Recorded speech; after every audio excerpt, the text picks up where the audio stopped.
ప్రభుత్వం ఇచ్చే 6 గ్యారెంటీలను ప్రజలు సద్వినియోగం చేసుకోవాలని అన్నారు బెల్లంపల్లి ఎమ్మెల్యే వినోద్.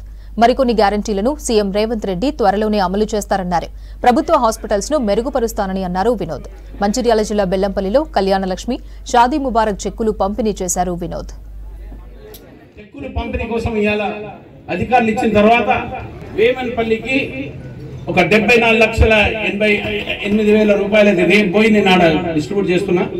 దాని కాక ఇయాల 3,25,00,000 వరకు చెక్కులు పంపిణీ చేసే కళ్యాణలక్ష్మి ఇంకా షాదీ ముబారక్ సంబంధించిన చెక్కులు ఇప్పుడే మీ అందరికి డిస్ట్రిబ్యూట్ చేసే కార్యక్రమాలు ఉన్నాయి.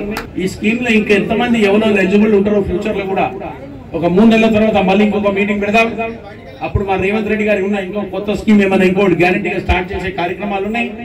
ఈ తక్కువ 4 గ్యారెంటీలు కూడా అమలైన తర్వాత కూడా కొత్త గ్యారెంటీల కోసం కూడా తీసుకొచ్చి ఇక్కడ అమలు చేసేది ఒక పెద్దలో పెట్టుకున్నాం. మీకు హెల్ప్ చేయాలి, మీరు సుఖ సంతోషాలతో ఉండాలి, మనం బెల్లంపల్లిని కాపాడుకుందాం, తీసుకుపోయి బెల్లంపల్లికి ఒక పెద్ద లెవెల్లో ఉన్న కష్టాలన్నీ దూరం చేస్తామని మీ అందరి కోఆపరేషన్ నేను రిక్వెస్ట్ చేస్తూ ఇక్కడ ఉన్న అధికారులకు మళ్ళొకసారి నేను రిక్వెస్ట్ చేస్తున్నా.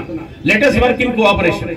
కోఆపరేషన్ అంటే వాళ్ళ బాధలు ఏమేమి ఎట్లా దాన్ని దూరం చేయాలో దాన్ని అసెస్మెంట్ చేయండి.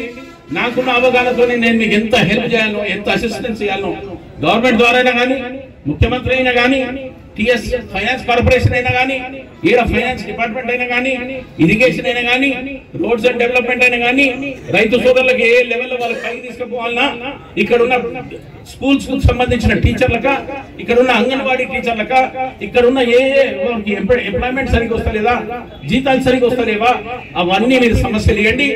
నేను గవర్నమెంట్ కు తీసుకుపోయి ఒక్కొక్కరికి ఏ సమస్య తొందరగా దాన్ని రిజాల్వ్ చేసే కార్యక్రమాన్ని చాలా పెద్ద ఎత్తున పెట్టుకుంటా అని మీ అందరికి